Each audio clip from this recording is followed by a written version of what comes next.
Okay, welcome back to Fill in the Blanks. I appreciate you listening in, subscribing, and sharing the podcast. Now, today, I'm speaking with Mr. Victor Avila. He is a retired supervisory special agent with U.S. Immigration and Customs Enforcement, ICE, Homeland Security Investigation, HSI, under the U.S. Department of Homeland Security. Now, listen in to this insightful conversation, and you will never look at Homeland Security the same way again. I promise you. Now, Victor has been on the show before when we were talking about the border and my trip down there. And I was so absolutely fascinated by what Victor had to say that I have been waiting selfishly to get him all by himself so we could sit down and talk about all of his experience, wisdom, and insight about what's going on at the border. When he was on the show, we had other guests and there were things to talk about and cover. And I wanted you all to myself so we could spend all of this time talking about it. So thank you for being here. Thank you for having me, Dr. Phil. Great to be here. Tell me how long you've been involved with the border and what all you've done there. Give everybody an idea of what your history is with our border. I'm born and raised in El Paso, Texas, and so I've been on the border most of my life. I've been in law enforcement and since the age of 22. I've worked at every level of government, county level, state level, federal level as a special agent, and international as a U.S. diplomat in Mexico and Europe. So I worked in many different capacities and investigated many different crimes. When it came to Homeland Security, I want people to understand that our jurisdiction is that of anything that touches our border. Anything that has a nexus or a violation to the nexus to our border, HSI, Homeland Security Investigations, has that jurisdiction to investigate it. So we're talking about the illegal movement of people and goods.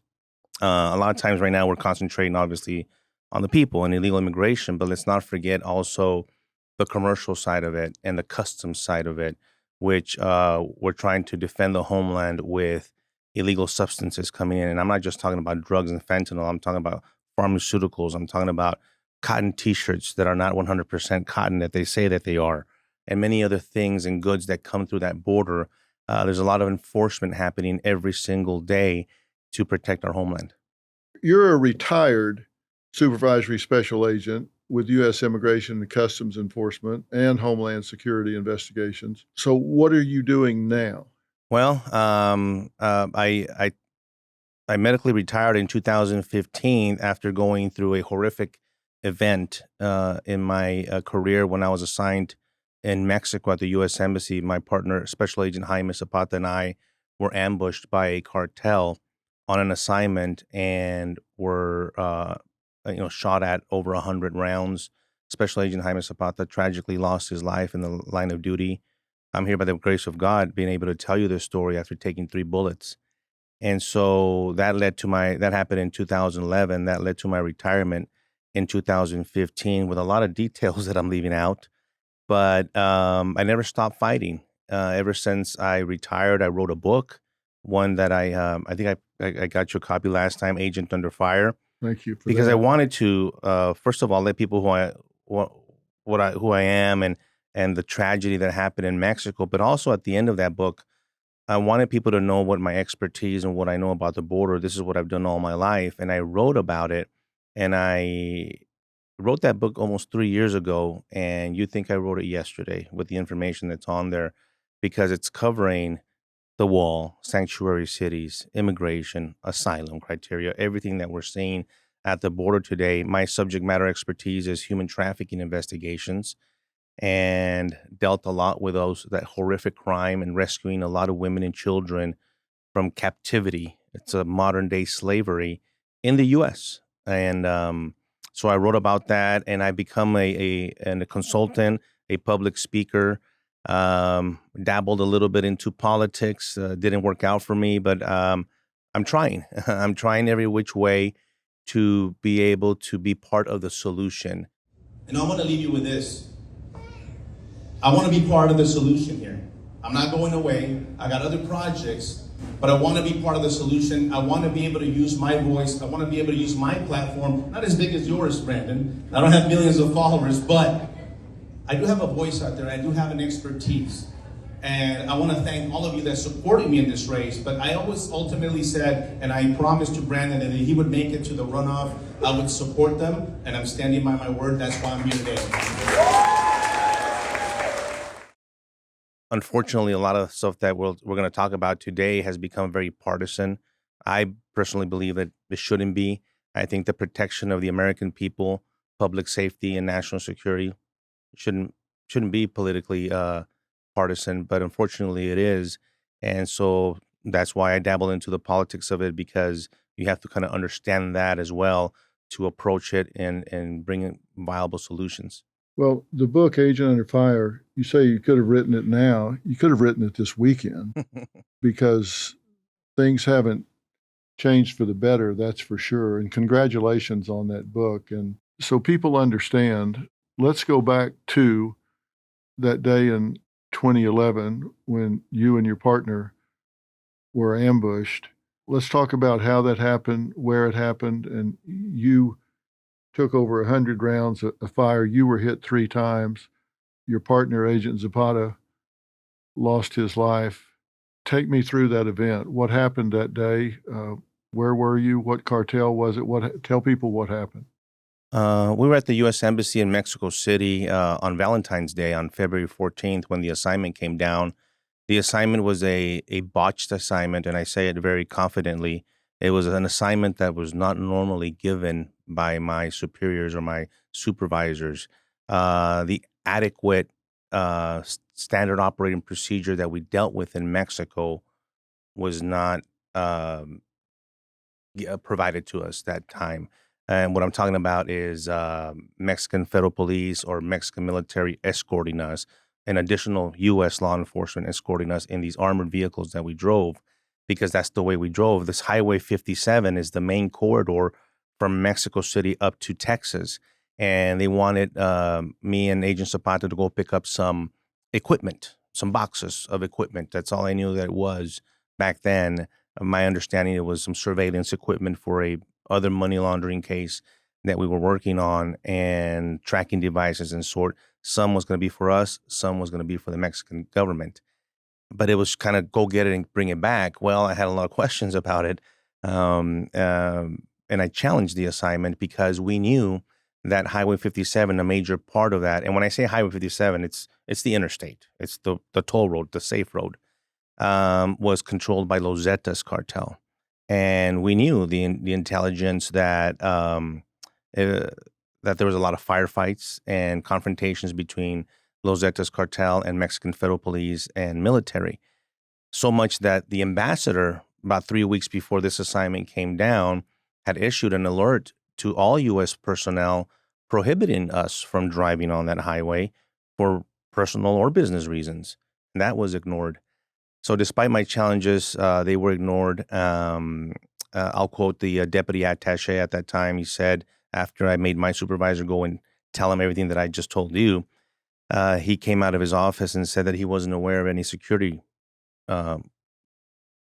reasons in Mexico. And I kind of told him the whole country, Mexico is a security concern.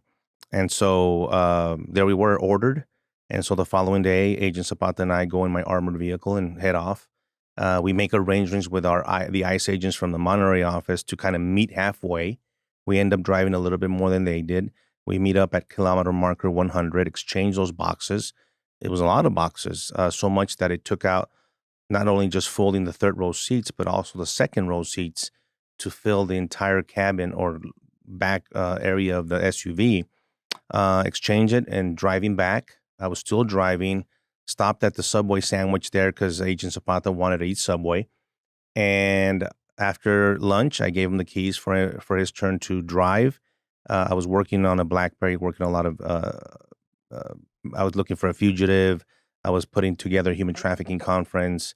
And so that was going to allot me some time to work. But within 15 to 20 minutes of Agent Zapata taking the wheel, we got initially passed by 2 SUVs at a high rate of speed. And Agent Zapata is the one that gave me the heads up and said, hey, hey, heads up. I look up and I see the silhouette of a rifle sticking in between the seats of the second SUV. And I told agents about just let them go. We didn't know who they were, and they sped off. Well, before you knew it, we were on them. They had slowed down to about 20 miles an hour, and we came up on them, and they immediately started conducting what we call a rolling roadblock. The first SUV in front of you brakes substantially. At the same time, the SUV next to us pushes to the right. We trained this at the academy, and Agent Zapata initially tried to maneuver his way out of that, and they pushed us back in. Uh, the second time they recouped, the SUV next to Jaime on the driver's side door took out AK-47s, and they were screaming and yelling all in Spanish to stop and to pull over. Eventually, they forced us off to the right shoulder of the highway, coming to a complete stop. About 8 Los Zetas cartel members. Now, keep in mind, we had no idea these were cartel members. We had no idea who they were. And they were not dressed in military attire. They were not dressed in all black or tactical gear. They were in jeans, T-shirts, very clean cut, very short, very fit type looking soldier. Reminded me of very southern Mexico or even Central American looking. And they half surrounded our Suburban. The Suburban was unlocked at the time that Agent Zapata placed it in park. The Suburban was programmed to unlock the 4 doors. And we just didn't realize it at that time. One of the shooters comes to Jaime's side driver door, opens the door, which surprised him, surprised Agent Zapata, and surprised me on the passenger seat. But immediately Agent Zapata grabs the handle and shuts the door, and we start hitting that lock button. And that upset he had a handgun, the guy that opened the door, eventually shooting some rounds towards the door and the front tire. And that's the first time it took me a second to really realize, I remember saying this in my brain, did he just shoot at the door? It was very, very surreal to me. And before you know it, two of the shooters came to my window. My window was rolled down 2 inches. When we hit those buttons, we inadvertently hit the window button, and they rolled it down. One came in with an AK-47, another with a handgun by my head, and I immediately kind of braced. Remember, we're full of boxes here. Mm-hmm. I raise the window, it catches the barrel of both guns. I see the shooter trying to wiggle the rifle, and without notice, they open fire into the cabin, striking Agent Zapata multiple times. And then the fatal one in his leg. At one point, I grabbed the handgun. I don't know what I was trying to do, hold it, pull it, keep it from shooting. Had burned all the skin off of my index finger because it was very hot. And then they pulled the guns out. I raised the window, and they just started spraying it with bullets on that side. I tell Agent Zapata, go, go. He yells out, I'm hit. I put the Suburban in drive. He puts his foot on the gas. I push his leg down there. We crashed the vehicle in front of us, trying to get back on the highway. Agent Zapata became unresponsive, and the Suburban really rolled from the right shoulder, passing into the highway into the median, and that's where it ended up. It was disabled at that point, flat tires, and they shot over many, many rounds. So one SUV leaves. Then I see the second SUV leave, but it makes a U-turn, comes back, parks right in front of us, and they stare at me, and they stand right in front of the hood with AK-47s, and they open fire, trying to penetrate the glass. And I provided you with some pictures where, at that point I just froze in the front seat. And then they stop firing. They get back in their SUV and take off. I made a frantic phone call. I didn't provide that call, but it's online. I could provide it for you. It's a frantic phone call that I made. I, for some reason, called the U.S. Embassy switchboard, Mm-hmm. and I basically said, "This is Victor Avila with eyes. We've been shot. We've been shot on the highway. Please send help." I didn't know exactly our location. Where we were. A lot of phone calls started happening. It went to from there to the regional security office where my wife was working. She was basically 5 feet away when the receptionist got the call. She didn't know what to do. She went down the hallway and said, Agent Avila's on the phone's been shot. Well, my wife comes out of her office and says, what did you just say? Well, there's an agent Avila on the phone that's been shot. So my wife goes into distress. Diplomatic security special agents get on the phone. ICE agents get on the phone. A lot of people on the phone. I eventually called the only person I could trust in Mexico at that point was the commander of our vetted unit, the head of our unit. He was the one that was able to deploy a helicopter. Kept us there for took 40 minutes. It's a long, long time. Yeah, it's a long time. When were you shot? We saw the picture of the front window. Yeah. Had you been shot at that Before, point? I had been shot before. That window held. I got shot once in the chest and twice in my left leg. The bottom of my leg, I didn't even know until they put me in the helicopter and they told me I'd been shot in the bottom of my left leg. But obviously I could see the one here. Initially, when I got on the phone with the ICE agent, who's a friend of mine and ex-paramedic, he's the one that first told me to check myself physically because there was a lot of shrapnel and glass, and I had a lot of cuts and blood on my face. And I also had a lot of Hymas blood because I was trying to, attend to his wound. What those do is these armored vehicles, these windows, if you continue to shoot on that glass in the same spot, it'll eventually give way. And I think that's what they're trying to do. Inside, it bubbles in. Mm-hmm. And I'm just so thankful that it held. But it's not until my friend actually told me to physically check myself that I saw the open wound in my chest and saw the blood coming down in my jeans. And then I saw my left leg, and I took my belt and used it as a tourniquet. There are many. So they shot, I don't know how many, over 100 here. And then, of course, I don't know how many in front of us when they did that U-turn. Is everything here bulletproof? The metal and the windows? Yes. The whole car's bulletproof? Yes, but to understand metal, I tell people all the time, it's like a waterproof shoes. Doesn't mean they're not going to get wet. Yeah. And so there was it a lot of slows it and changes its trajectory. It's a lot of rounds that actually made it into the SUV through crevices on the undercarriage and such. Mm-hmm. So it doesn't protect you 100%. Obviously, it protected me enough for me to be here to tell you the story. And then they airlifted you out of there. The Mexican Federal Police sent their helicopter. The nearest town was San Luis Potosí, the town by the city by the same name of the state. We had very good care, but I was very, very petrified, very scared because the cartels kill people at hospitals. I worked these cases when I was in Mexico. Right. I worked in Ciudad Juarez many times. They would kill you when you get to the hospital. When they make sure that they made it alive. And so I was very, very scared. They eventually sent special forces from the federal police to surround and that medical building. The whole hospital was under the control of the police at that point. And it took a long time. The shooting happened at 2:15 p.m. The first Americans arrived sometime after 7 p.m. Had really good care, medical care in Mexico. A lot of other things happened, but eventually they flew me out in the middle of the night. DEA let us borrow their plane, and they flew me to Houston. So you were unprotected at the hospital for 5 hours? For about an hour. The support came in about an hour after I arrived, and the hospital staff didn't know that we were Americans. Obviously, the way they look, and I didn't want them to know that we were Americans. I didn't tell them my name. I refused any IV or any medication. They were doing sonograms. They were, they're cutting my shirt. They were doing all this treatment, but they didn't know who I was, and I wasn't about to tell them.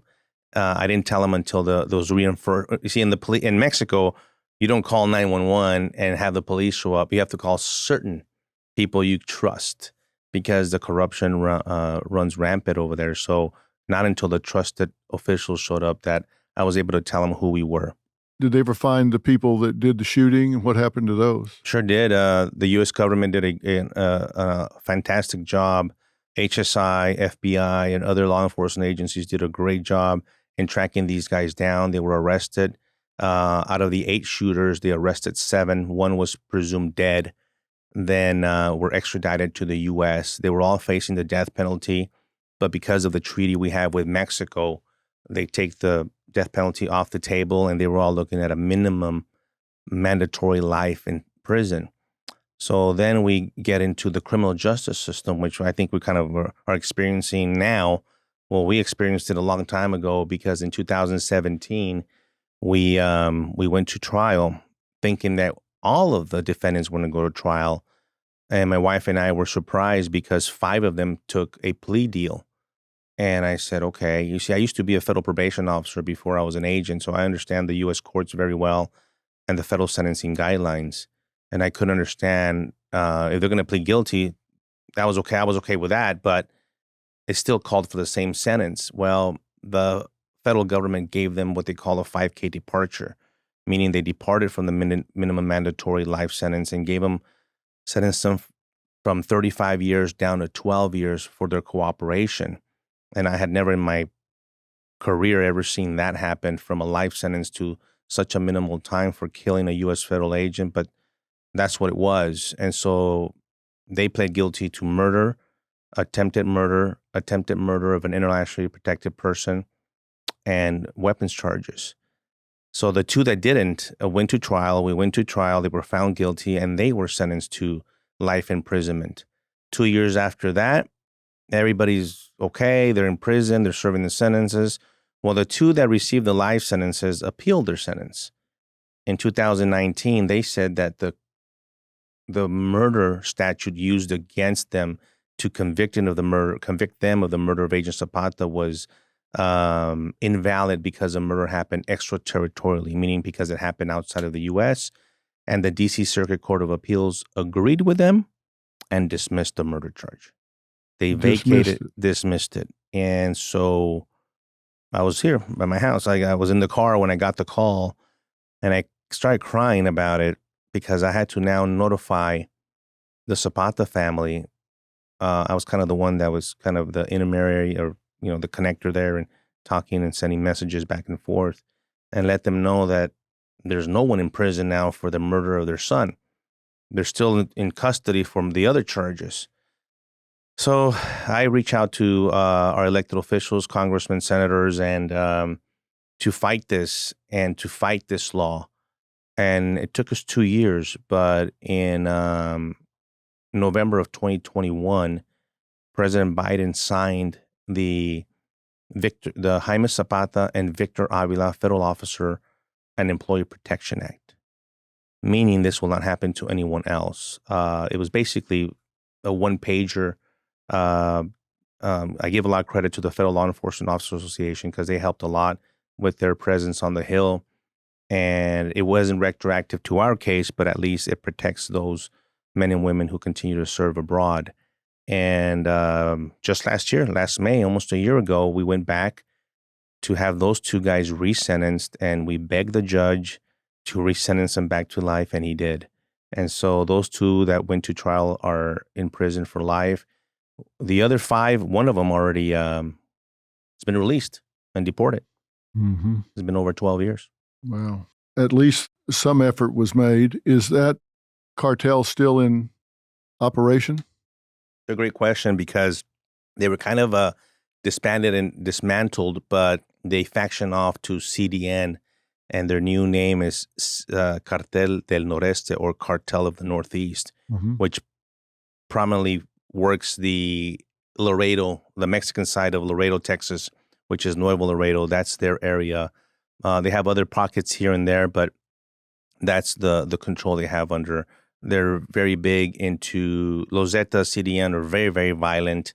These are the ones that introduced decapitations and brutal killings in Mexico, kind of to show force and to show the other cartels by these methods of intimidation, terrorist type of activities, if you will. And so they continue. They're still there. They're still active. Some still use the old name of Los Zetas, but the new one of CDN is full in effect, not just in Mexico, but here as well. What's happening on the border right now with human trafficking? Human trafficking is a special has a special place in my heart, because I'm a subject matter expert in the investigations of human trafficking and victim identification. And I never in my life had thought I would see the ability to be able to not just smuggle a human being, but traffic a child or a human being so freely. Because that's exactly what's happened under this administration. We had 400,000 unaccompanied children, and 100,000 of them have been lost through the process. Health and Human Services giving them up to sponsors. I personally have seen them on airplanes, have flown with a child accompanied by a man that's not their father. It's some stranger, possibly an NGO member. I question them. They have no idea who the child is. They're basically delivering this child to an address in Gainesville, Florida, or anywhere throughout the U.S. And the ability to not do anything about it and sit in that airplane with them is very frustrating, to say the least, because I arrested people that did this. It's illegal to do that. Plus the exploitation of that child. We have no idea what's going to happen to them. Not only is it, there's a lot of sexual exploitation, that's the main one, but lately has become labor, a lot of forced labor. And there was a big case in Florida where 9, 10, 11, 12-year-olds were working at the slaughterhouses and the chicken farms. And so human trafficking is probably at its worst, but at its best for the cartels, because they're making billions of dollars in that industry. Okay, how are they making billions of dollars? We just saw some pictures here of children coming through. These children that are coming through the wire here, these look like 8, 10-year-old, 5-year-old, obviously young. How many do you estimate are coming through that are not with family? They're not coming in here and setting up and living as a traditional family. They're not coming through with their parents. At least 400,000 of them. 400,000? Yes. So what happens is this child is identified as an unaccompanied child, right, and is now taken from Border Patrol custody to Health and Human Services. Health and Human Services then has their job is to initially house them, take care of them, and then reunite them with a family member. But here's the problem. Those are just the ones that they know of. There's so many of them that this administration doesn't want them held in cages. They don't want them held because it doesn't look good. So they get them. The pressure is to push them out, move them out quickly. So Joe Blow in Chicago and so in LA and so in Miami says, I'm the sponsor for that child. Okay. So Health and Human Services makes the arrangements and gets that child to that household, to that apartment. The problem, Dr. Phil, is that there's no vetting of that person. Could be anybody. Receiving. Could be anybody. And the reason why we know that it happens is because we have actually arrested people in California. It's a sex offender that asked for the child. And luckily we found that one. But these children sometimes are reunited with the family. I don't want to get that wrong. Sometimes we do reunite them with their family members in the U.S. But first of all, we have 100,000 of them that are lost. We have no idea. We don't have a record of where they went. What do you mean lost? We had a record, but then we don't know where it happened to them? We had them. We came in. We don't know where we put them. We have no idea where these children are. That's a city full of children, 100,000. That's a city. It's disgraceful. It's what it is. And what's more disgraceful is the conditions that these children are in. Now, if you just common sense would tell you that a child needs schooling, medical care, shelter, a lot of things that might not be provided to them. Well, how long do they have them before they're lost? Very quickly, maybe a few days, a week, sometimes a month, depending on how quickly they can move them out of the custody from Health and Human Services. ORR is the other office that you won't hear a lot of people talk about. Office of Refugee and Resettlement has a big role as well in moving people along, family units. So these children we're looking at are coming through the wire. They're obviously unaccompanied. So they come through, they're unaccompanied, so they take them and put them where? Initially, it's Border Patrol. Right. And then because they're a minor, then eventually they'll go to Health and Human Services, or ORR, Office of Refugee and Resettlement. And where do they put them? They have facilities all across the border, even inside in Houston, San Antonio. Well, are these cages? These are facilities. No, they're not. They're nicer facilities.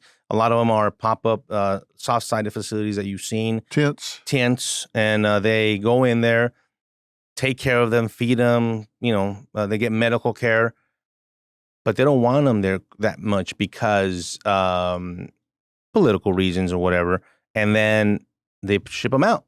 So they have a list of where is this child. A lot of these kids sometimes come with the address written on their forearm, or a piece of paper that says I'm going to Dallas, Texas, or a phone number written on there, or on the wristband that they're wearing. And that's the only indication that Health and Human Services has to go on. So that may be a family, or it could be a cartel. We don't know who wrote that number on there. We don't know. It could be the family. It could be for nefarious reasons that the cartel gave this 5-year-old kid, I've seen him so many times, here's an address and phone number, and that's what they use. And so that's where we're going to send this child. We have no idea who lives there. Well, how's the cartel making billions of dollars off of these children? Several ways. One is through the smuggling, which is different than trafficking. I want people to understand these are two different violations of law. Okay. There's a smuggling fee as a one-time fee to enter the United States. The cartel doesn't care if you walk up to Border Patrol as a give up and turn yourself in, or if you want to go undetected as a got away in the back of a tractor trailer. You still have to pay them the fee. So they're making thousands of dollars now. It's different prices for different nationalities. Chinese nationals, Eastern Europeans, Africans are the ones paying the most right now. I did a big Chinese smuggling case from China through Mexico to New York. This was years ago. And the Chinese nationals back then were paying $40,000 or $50,000 per head, individual. Where are they getting that money? They get the money. Where? The illegal gets the money, usually from family members. Usually it's borrowed. Usually they sell a property, but they get the money. So it's their money. Well, not necessarily there now. Well, they're not getting it from the cartel. Sometimes it's owed. No, not from the cartel. What's happening now, Dr. Phil, is that the cartel, because there's been millions of people coming through, some don't have the money to pay. So the cartel says, that's okay. That's fine. You owe me that money. And I'll give you a perfect example. I talked to, and I think I might have given you this example before, this young Nicaraguan kid owes them the $8,500 fee. And when he's in Minneapolis, which he is right now already, in Minnesota, is paying them $1,000 a month with a $300 penalty if he doesn't pay it on time. And now the cartel owns them as a indentured servitude type situation. They will use that child to do what? What is that child going to do, the young man, to pay back this debt? Well, you have to sell fentanyl, enroll in the local community college and sell meth, help us smuggle others. Down at the border right now, you have illegal smuggling illegals. You have U.S. citizens, you have grandmas, you have gangs, you have everybody coming to the border, picking up and transporting. That's the smuggling part. That's a lot of the chunk of money they're making. The trafficking is the exploitation of these victims, usually for the sex slave trade, and they're reused over and over and over. So in the drug trade, you sell a kilo of cocaine, you make this incredible profit, and once it's sold, you got to go get back and you got to go get another kilo of cocaine. Well, the victim keeps on giving. And when you have 5, 10, 15, 20, 30, 50 victims seeing an average of 20 to 30 Johns a day at let's go conservative here, at $50 each, you start doing the math and that starts adding up very quickly. And that's just one victim. And so these organizations have learned, by the way, the cartels and the human traffickers and human smugglers were separate. They were different entities. Not anymore. The cartels have moved in and control all of it now. So even when I investigated, there was a human smuggler, there was a human trafficker. They really didn't dabble with the cartels. Well, now it's the cartel owns all that because they realize the amount of money that these humans are paying. And there's a video that I shot in El Paso. It's just a reminder of the amounts of people here, a lot of single adult males. So we talk about the children and we talk about the family units, but the majority, the highest percentage, and I forget the percentage, forgive me, but it's something like 70% of the people that are coming are single adult males. And you can see it by these videos that I myself shot. The majority of the people are coming are single adult males um, that require there's a lot of reasons here. You got health reasons, you have crime reasons, you have shelter, you have all these problems. We had when I was there's an outbreak of tuberculosis. There was a outbreak of measles. There was an outbreak of lice. And all of these health issues are showing up in small communities in Kentucky, North Carolina, and all around the nation. And well, your child goes to that school, and all of a sudden they'll put a person next to your child. And for some reason now, in a lot of communities, they will, for some reason, prioritize the undocumented person over the U.S. citizen. We've seen this happen in New York. It's happened in El Paso. They will kick out the Americans to make room for them. But I'm not against immigration. I'm against illegal immigration. And this is the part where we need to establish some law and order here. The individuals now, and I'm going to use Venezuela as a perfect example. Venezuela, I saw the other day. Where is this we're looking El at? Paso, Texas, downtown. Mostly Venezuelans, Central Americans, Colombians, South Americans. You're saying a lot of these paid a fee Oh, they all did. to be smuggled. They all did. 100%. And it doesn't matter whether they turned themselves into a border agent or they were a getaway. They paid the money to get to the border. They gave the money to come in. And how much are they paying to get to the border? Right now, the Mexican, or we'll call it OTM, Central American, about $8,500. Mm-hmm. Then you talk about Chinese nationals, you're in the tens of thousands. Africans, tens of thousands. Eastern Europeans, tens of thousands. The SIAs, special interest aliens, coming from special interest countries, which is something that I investigated. Right before I got shot, I was doing a big Afghan smuggling, taking down an Afghan smuggling organization using Mexico. You see, you and I know this, and so do the cartels, and so do the criminal organizations, and so do the terrorists. They know that being in Mexico is as good as being in the U.S. Yeah. And so they just need to get to Mexico. You just have to walk across the river, turn yourself in. That's it. And so we don't know the criminal history of this person. We don't know the intention or the agenda that they have, because there's a questionnaire out there, Dr. Phil, of a border agent. There's hundreds of questions that could and should be asked that are not being asked. And a lot of questions are very, very straightforward. Are you a member of any kind of, political group? Are you literally a member of a terrorist organization? All these types of questions that are not being asked. Well, of course, they're not going to tell the truth. Anyway. They're not, because they're being processed so quickly. Even when, because I talk to border agents all the time, even when the agent suspects, they have this individual in front of them. And I'll give you an example in El Paso. There's this guy all tatted up. His eyes were tattooed. His pupils were black. And the border agent was telling me, like, I don't want to admit this guy, even though he put his fingerprints down and he was negative, he was clear of any criminal history in our databases, but he just didn't look right. Yeah. But I didn't even know you could tattoo your he can't. He says he looks scary. I need to make some phone calls to these consulates. I need to make, other database. Well, that takes a lot of time. No. Move them through. I had to admit them. These individuals are showing up and proving what myself, Jason Jones, Derek Moss, what we've been saying for years, is that a lot of them are committing crimes because they have been released from prisons in Venezuela. They're coming with criminal histories. They're beating up police officers. They're killing our Americans. They're raping our kids. They're doing all these horrific things, and it doesn't surprise us. I'm the first one to tell you, not everybody that comes to this country commits additional crimes, but we have a high percentage of them that do. Venezuela, by the way, has the lowest murder rate ever right now. What does that tell you?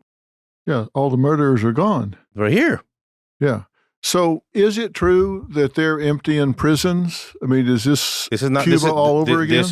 This is not a hearsay. There was a memo by DHS last year admitting that, in fact, they knew that Venezuela's government was emptying their prison and rehabilitation centers or drug centers, releasing them on purpose because they knew with instructions to make, if you were going to get out, you're going to make your way to the U.S. That is not, we're not making that up. That's true. It was reported on, and DHS admitted that was happening. And in fact, it has. El Tren de Aragua is heavily present in our country now. Okay, so you're telling me that DHS has acknowledged that Venezuela, for example, is emptying their prisons and their rehabilitation centers with the understanding you get out if you leave here and go to the United States. Yes. And DHS has, in writing, said, we know that's happening. We know they're coming here. We're processing them in and have no idea where they are. Correct. How many people are we talking about? Millions. And just Venezuela alone.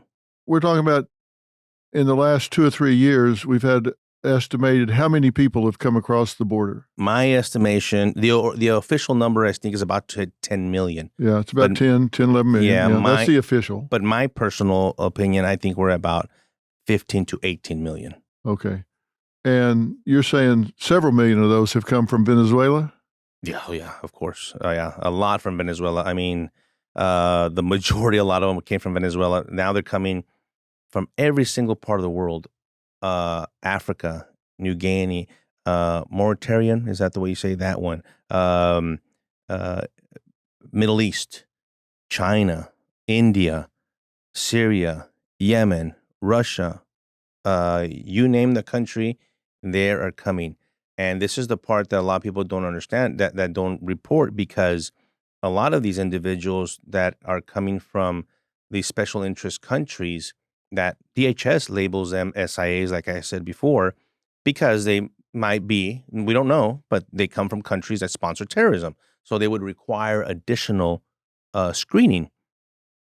But we already caught over 500 of those on the terror watch list that we actually caught coming in through Arizona or Texas. Can you imagine how many we've actually missed that actually their whole purpose of coming into the United States is possibly to do us harm? Next week on Fill in the Blanks, these pill mills down there that are pressing these pills, and the pills are 100% counterfeit, that are being sold on the internet up here. And the DEA tells me 40 to 42% of them have lethal doses of fentanyl in them. Because I assume these are untrained people just mixing this stuff up in a bathtub. When it gets to putty consistency, they put it in a pill press. And that's a good stat, because those are lethal doses. According to the DEA, 7 out of the 10 pills contain fentanyl. Right. So we're at a party, you take one, I take one. They both have fentanyl, but one dies and the other one doesn't. Yeah. That pill looks exactly like a Xanax pill. It looks exactly like an Adderall. It looks exactly like an Oxycontin M30. It looks exactly like these drugs that are flowing on campuses, Dr. Phil.